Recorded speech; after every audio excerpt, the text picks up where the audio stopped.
Welcome to Reelfoot Ford, a West Tennessee podcast from Discovery Park of America in Union City, Tennessee. Today's episode is brought to you by ATA.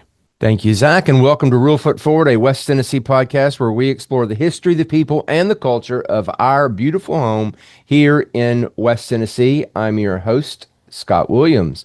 Okay, Zach, before I introduce today's very special guest, what is something you discovered this week at Discovery Park of America? Well, Scott, after our recording last week with the guys from Surviving Reelfoot, I had to step into our natural history gallery and search for the peccary fossil that Pete Morgan was speaking of. I hate to call myself out here, but after a couple years working here and even visiting long before that, if you just take some time to read some things, you can discover something for sure. And sure enough, that is a real fossil out there of a peccary, and it was found just down the road in Hickman, Kentucky in the year 1967. Yeah, it's interesting, isn't it? I believe the guy named it. It has a name. I can't remember what it is, but he named it after his mother, I think is as the story goes. That might be a different one, or maybe not. It might be a different one. See, there you go. You discover something new every time. I've been trying to get my steps in. And so I've been walking through Discovery Park when it's too hot outside and, trying to walk 3,000 steps. And it's crazy the things that I'll just stumble upon and be like, wait a minute, has that always been there? So yeah, there's always, I think we have something like 9,000 artifacts here, at Discovery Park. So always something to discover. Well, our guest today is Eric Sanford with Reelfoot Brewing Company. Welcome, Eric. Hi, guys. Nice to be here. So, yeah, I mean, brewing is a hard word for me to say, especially since you're a rural brewer. I mean, that's really hard to say, but that could be the title of your autobiography, could be Rural Brewer. So take us back and tell us a little bit about your past. Where did you come from? How'd you grow up? Well, I grew up in Milwaukee, Wisconsin. I worked for, I graduated from high school in Waterford, Wisconsin. And then I ended up joining the military when I was about 22. I've been Air Force for almost between active duty, reserve, and Air Guard. I've been Air Force for almost 20 years. I did part of my career, I served as a civil engineer, carpenter and welder. And the other part of my career, I served as a weather forecaster. Wow, that's interesting. And then, when you were doing the weather, were you working in an federal government office where they're doing weather? No, were you on TV? No. I started off as was trying out for special operations weather team, which I was part of the 181st Combat Weather Flight out of Fort Worth, Texas at Carswell Field. And that unit, which has since been disbanded, no longer exists. That we were attached to 19th Special Forces Group out of Utah, and we trained with those guys and jumped with those guys, and we forecasted for jump operations and anything they needed us to forecast.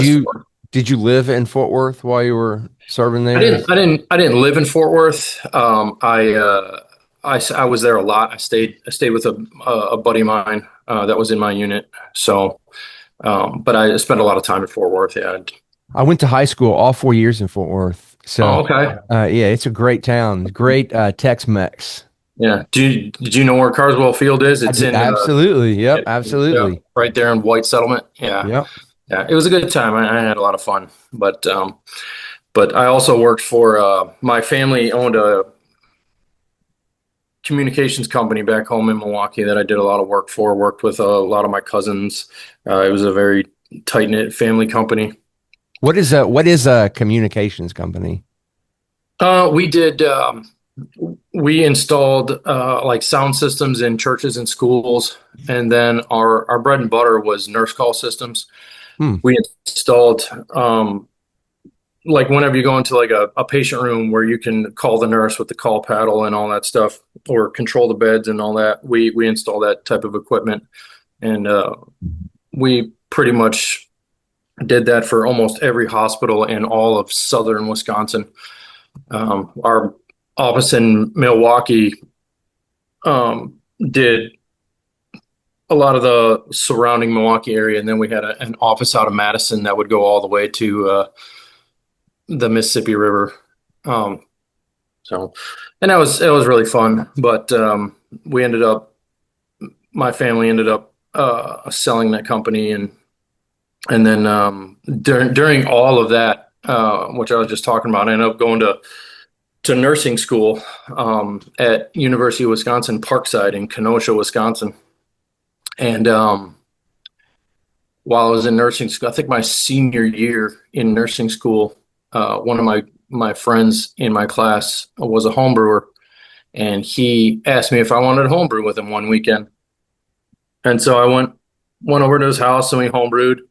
And Now break it down for folks who are listening who don't have any idea. What is a home brewer?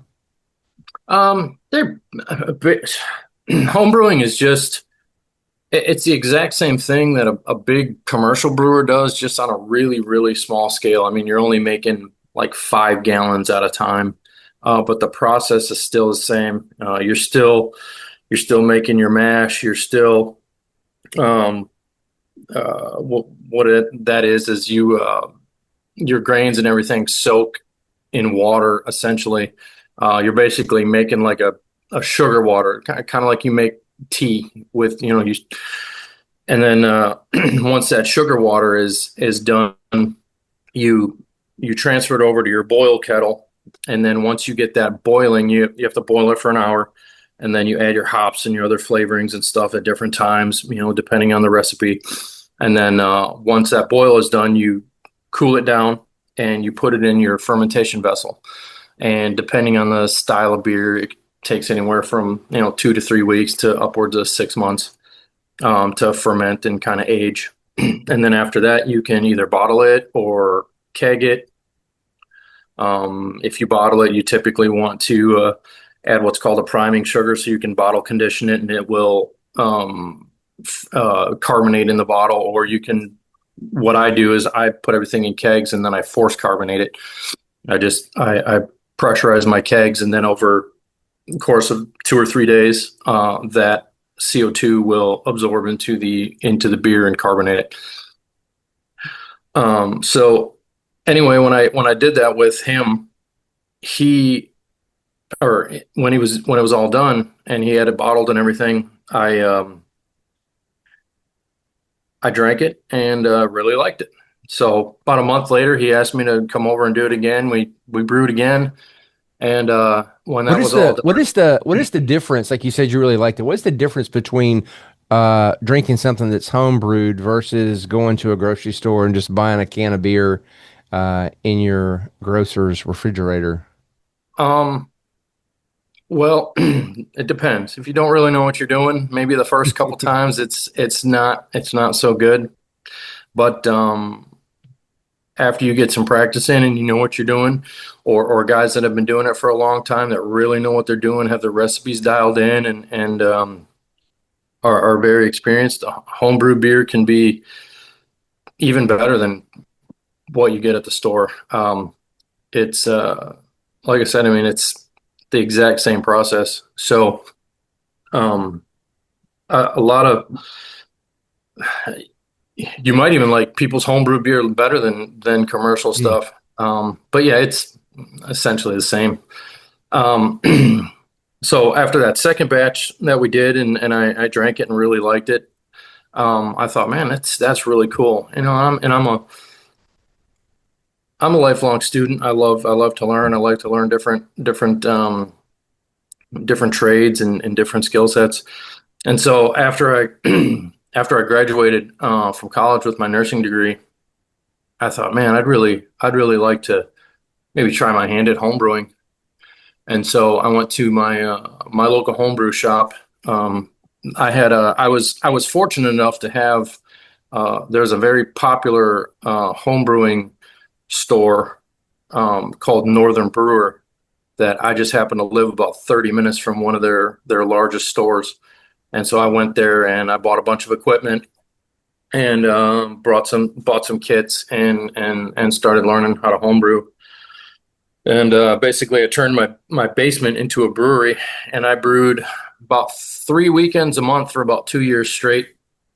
Um, Kind of dialed in my process. Went to several classes that they offered. I know going through there were some guys in Milwaukee at the time. I don't know if they do it anymore, but they were doing what was called a brewery incubator.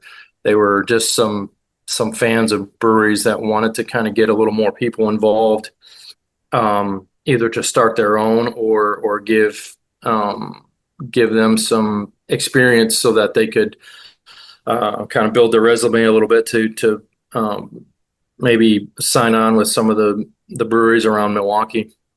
And so that course was, I think it was about 10 weeks long, and it was me and I think there was maybe 14 or 15 of us in the class, and we just learned about brewery operations and recipe building and all that stuff. And we had 3 teams, and each team brewed with one of the breweries in Milwaukee, and it was the class was really really fun.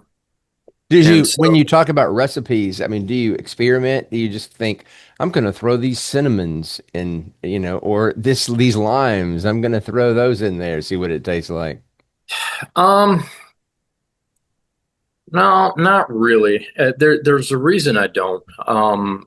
Like for breweries that are around like big cities, like breweries in Nashville or Atlanta or out in Colorado or even in Milwaukee and stuff with huge populations where they can brew a batch like that and experiment with something funky. They have the population to you know kind of drink it up. Where here in Union City, if it's something really off, not off flavored, but like just something weird, and it's not like super popular. Now I'm sitting on 10 kegs of a beer I Mm, can't get rid of. And yeah. so if if people start asking me for more stuff, I'll kind of venture into that. But typically, I just do kind of standard beers. But I do American style beers, German style beers, British style beers, and Belgian style beers. So, but I've got 16 taps on my system that all the beers are mine. I make every one of them. But when how I kind of decided to um, kind of go professional, um, I just in Milwaukee, everything. All the breweries are huge, and well, not all of them are huge, but a lot of them are like big stuff. And then you got like I grew up 15 minutes from Miller, which is massive, and Most of those have like tours you can go on, yeah, oh yeah, yeah, yeah, it's yeah. part of the Pretty much, tourism. And yeah, pretty much all the really big ones have tours, and then some of the smaller ones that there was a couple that were kind of my size in area, but they had bigger equipment than I have. But I mean, you can kind of tour it just by standing in the tap room and looking at it, kind of like at my place. You can kind of see my stuff from the tap room, and my stuff's not that big. I have a 1 barrel brewing system with 2 barrel fermenters. So um, I was kind of a little bit discouraged, but then one day a really good friend of mine and we ended up going to Louisville, Kentucky to go to a concert. And while we were there, he liked to go to breweries, so we went to um, a brewery outside of Louisville. Um, it was called like Atomic Brewing. It was something like that. And while we were in there, we walked in and we were like one of a few people in there, and so we got a beer, and I'm drinking my beer, and I'm like, wow, this is pretty good. And so they had a little window, from what I can remember, they had a little window in their tap room that you could look into into the actual brewery part. So I went and looked at it, and their stuff was like the stuff of my size, which I didn't even know they had stuff that small. And so when I looked at all that equipment, I thought, man, I can handle that. That's not a big deal. And so I started doing some research on like smaller equipment. And when I saw it all, I'm like, oh, okay, cool. So then I was kind of wanting to do like a small brewery in Milwaukee, and just I was looking for a place to do it, and I couldn't really find anything. And people they were already kind of spread out kind of evenly, where I didn't really know where I could go. And so I'd been talking to my brother a lot, who was living. My brother was living in Denver at the time, and he was always calling me and asking me like kind of how things were going. And one day I told him, I said, man, I don't think I'm going to be able to do this. I said, there's too many people here. I don't know where to go. I can't really find a place. I said, I think I'm going to kind of give up. And he paused for just a minute. And then he said, well, why don't you just move down to Union City and do it? And that's when the light bulb hit me. I went, why don't I move down to Union City and do it? And so Now, tell me again, what is your connection originally to you? Did you have family here? Was oh somebody yeah. down in this way? Yeah, my dad grew up in Union City. He went to Obion County Central, graduated in '75, and then And what's his name? his name is Dennis Sanford. He joined the military right away, moved away right after high school. So he had been gone for many, many years. What do you know what year he graduated from high school, for people who were listening who were thinking, did I go to school with him? Not Obion County Central class of '75. Okay. Yep. Great. And then so he got stationed out in Montana, and a year later, my mom graduated from her high school in '76 in Milwaukee, and then she moved out to Montana. So my uncle was my dad's officer, essentially. They worked on nuclear warheads together at Malmstrom Air Force Base in Great Falls, Montana. And my mom moved out there the next year to just get away from Milwaukee for a while, and go see another part of the country and live with her brother and his wife for a little bit. And my uncle and aunt introduced my parents, and my dad asked my mom to marry him, I think within 27 days. And the rest is history, as they yeah, say. they're coming up on their 48th wedding anniversary. Wow, that's great. But yeah, back in I think they sold everything they had in Wisconsin. So after my dad's enlistment was over, they ended up moving back to Milwaukee, because my dad decided to work for my grandfather, and so he spent the next 40 years out in Milwaukee, and then they decided to sell everything they had there, and they retired back down here. So. And they're enjoying it very much. Yeah, this is very much a retirement hotspot. A lot of people, move to Obion County and some of the surrounding Northwest Tennessee counties because the cost of living is low, the quality of life is very, very high. It's Right. a great place to live if you're not retired, but it's also a great place. I have a lot of neighbors around me who actually just visited on a whim and fell in love with the area, sold everything they had like your parents did, and moved down here and settled and really love it. Yeah, I have a lot of people coming in the brewery that are from all over the place, and there's 3 or 4 different people that came in just within the last month that have all moved here on a whim from California. Which obviously we know why they fled California, but Well, and with people, more and more people being able to work remote, you can live yes, anywhere you want to. yes, So absolutely, definitely absolutely. a great place for that as well. So you had the light bulb go off that, hey, I could do this in Union City. Yep. So And so what steps did you take? So the first thing I did was I looked for a job down here, and I ended up ended up getting a job at Northwest Corrections in Tiptonville as a nurse. So I worked there as a nurse for about 6 years. Um, and then so while I was working there, I was looking around. I kind of was looking around in Union City to find a place. And I couldn't really find a place that was both functional and affordable. And so I ended up kind of looking around down at Dyersburg too.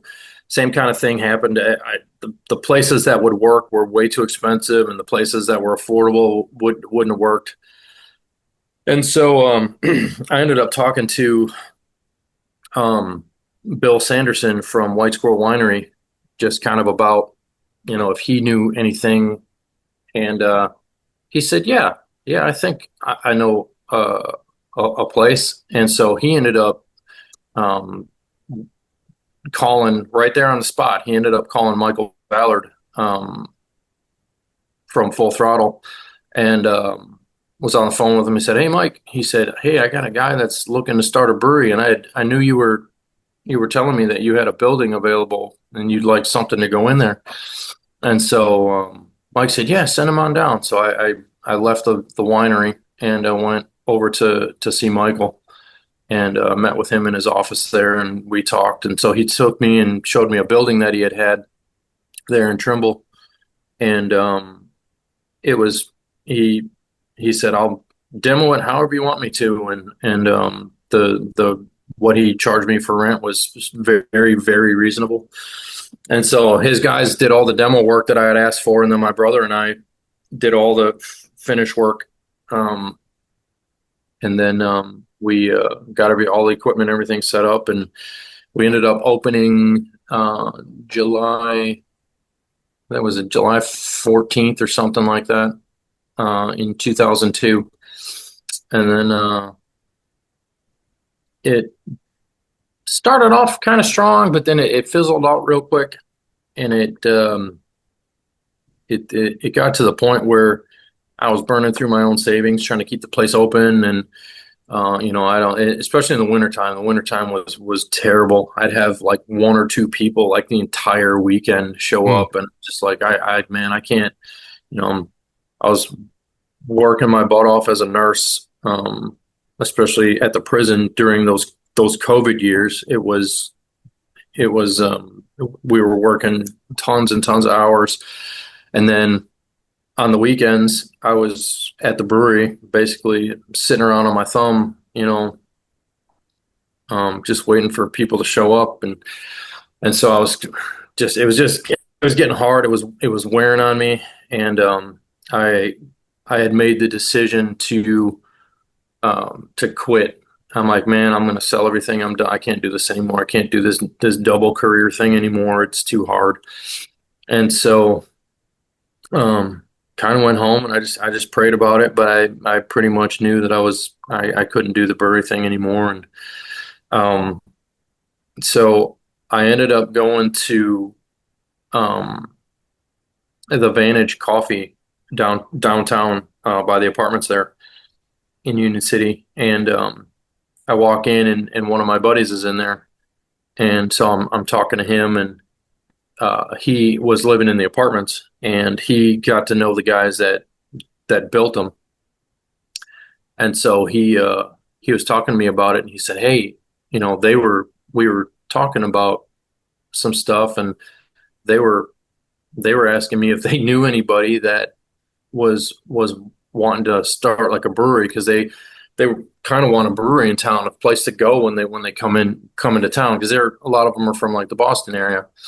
And so he said, "Man, you need to meet them." And not more than 30 seconds later, one of them comes walking in the door, and so Chris introduced me to one of their guys named Elvin, and I got to talking to him and kind of telling him about my brewery and what I've got and everything like that. So then Elvin put me in touch with his boss Patrick, and kind of told Patrick the same story. And that was just like a phone interview. Patrick was out in, I think, Boston at the time, and so Patrick said, "Hey, I'm going to be back in Union City in a couple weeks. I'd like to sit down and meet with you." So when Patrick came back into town, I sat down with Patrick and Elvin and their design guy, Sanad, and again told them my whole story, what I had and what my vision was and everything like that. And so Patrick had said uh, that their main man, David Ring, was going to be coming into town in about a month, and they'd like to come to the brewery in Trimble and kind of see everything in my operation and everything like that. And so about a month later, when David came into town, they all came to Trimble. It was David and Patrick and his two sons and Elvin and Sanad, their design guy, and I think a couple other people. And they stayed there for about an hour and a half, and tried all my beers. And I showed them my equipment and kind of took them through the brewing process and showed them all the stuff that my brother and I had done, because we're both pretty good carpenters. So I showed them all the work that we had done, and just kind of showcased my skills to them. And when they were getting ready to go, David shook my hand. He said, "You're our guy, Eric." He's like, "I'm going to build you that brewery." And so they built the current brewery that's right downtown on First and Church there, right across the street from Bricks and Brews. What a story. We're going to dive more into details about the brewery after we take a break. But man, what a difference David Ring is making in our community. For those listening who are curious, there's a podcast that we did with David, I guess a couple years ago now. You can search on Discovery Park site. And we'll also, Zach, let's remember to link to it in the show notes, link to the podcast interview we did with David. He is really making a difference in our Union City downtown area. Former Discovery Award winner as well. Oh, that's right. Yes, he won a Discovery Award last year or 2 years ago. 2024. 2024. Yeah, what a great guy. Yes, he is. David is an amazing man, and he's so kind and generous. He is wonderful. Okay, let's take a break, and then we'll be right back.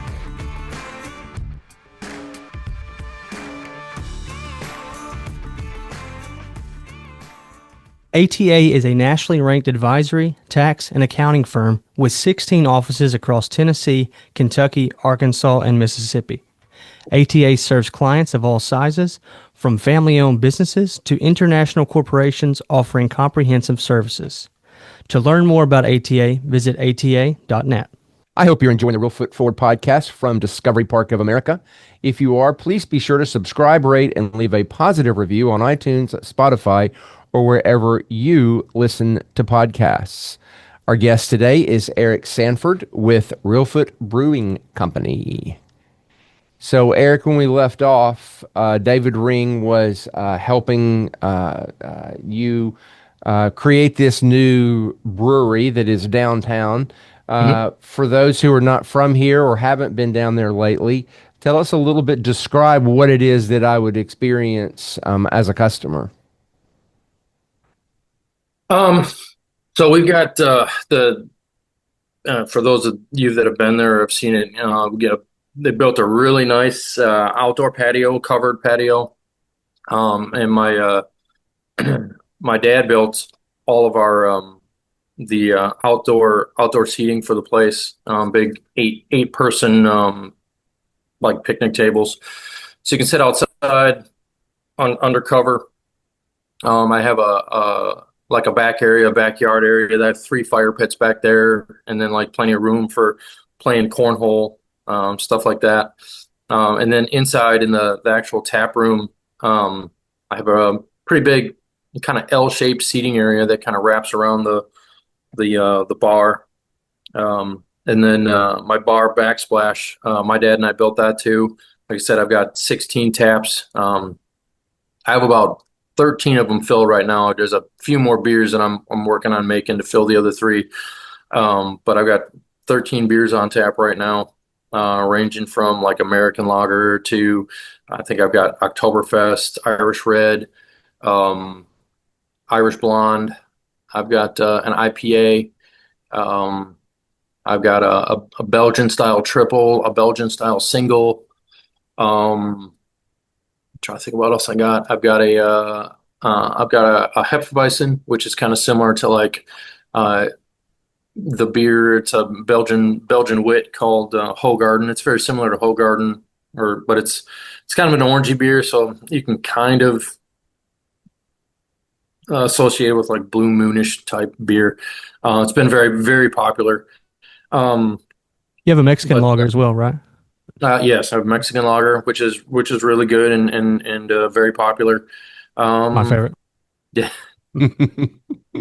and but we have just like my dad built a shelf that has like we keep games and stuff on it, just so like you can go sit down at a table and play Uno or whatever with friends. And got a bunch of TVs that usually have on just playing like movies or something like that. But like during football season, I'll turn them all on to different games or do like split screen or whatever on games. I have TVs outside as well. Um, so just people just come in and hang out and have a good time and then we do a little bit of food on Fridays and Saturdays. I don't have much of a kitchen. Just I don't have a whole lot of room for that, and I don't have a whole lot of time for that based on my other job. But we do on Fridays and Saturdays. I make the big German soft pretzels from scratch, and then I also make our beer cheese from scratch. And then my buddy Ray, we do big the quarter pound all beef dogs. We do them all city specific and all true to style. New York dog, Chicago dog, Cincinnati dog, Memphis dog, Seattle dog. We have like I think 11 different styles of hot dog, and they've all been it's been pretty successful with that. It's not something you can really get around here as an actual true like New York dog or Chicago dog. Um, and they are very very good. And when is that? When you do that? Uh, Fridays and Saturdays I do food. I'm open on Thursdays as well, but Thursdays is kind of a lighter night, so I'm usually there by myself, and I don't do food on Thursdays. But I do keep the menus for Bricks and Brews at my place. The guy that owns Bricks and Brews, Jeff Allen's a friend of mine, and so I keep his menus over there, and I kind of promote him on Thursday nights. So if like you're hungry and you want a pizza or wings or something like that, I'll give you one of his menus. You can call over there and get an order to go or go get that food and bring it over and eat it. I'm not like that. I don't mind, a little bit of outside food. Yeah. Um, keeps me from having to be a slave to my kitchen, and it gives the customers a little more choice. So but yeah, so I'm open from on Thursdays from 5 to 8, and then Fridays and Saturdays um advertise 4 to 9. But like if it's there's still quite a few people in there around 9. I'll stay up until 10:30. But like I said, I don't get a lot of time to myself, so um I didn't want to be open till like 1, 2 in the morning because I'm tired. Well, and I saw on your Facebook page, you're somewhat of a newlywed, Yeah. um, Yes. which that takes a little time. Yeah. Yeah. My wife and I just got married last October 5th of last year. And Congratulations. thank you very much. Well, we've been friends for a long time. We were nurses together at the prison, and so we knew each other very well before we even started dating. And so it's been that our relationship has been absolutely wonderful. So And does she help out at the brewery? yeah, yeah, she helps me behind the bar. She'll serve beers and stuff like that. And then my parents usually show up on Fridays and Saturdays too. Just they're both retired, so they show up to kind of just hang out with people. They've made quite a few friends just by being there, and so they come to socialize, and then they help me out a little bit too. My mom will throw the dishes in every now and then, and my dad will help me with the pretzels and stuff like that. And then, like I said, they just like to mingle and hang out and talk to people. And my dad, a lot of his old classmates will come in, and so he just enjoys talking with them and kind of getting reacquainted, from all the years lost. So, but yeah, it's fun.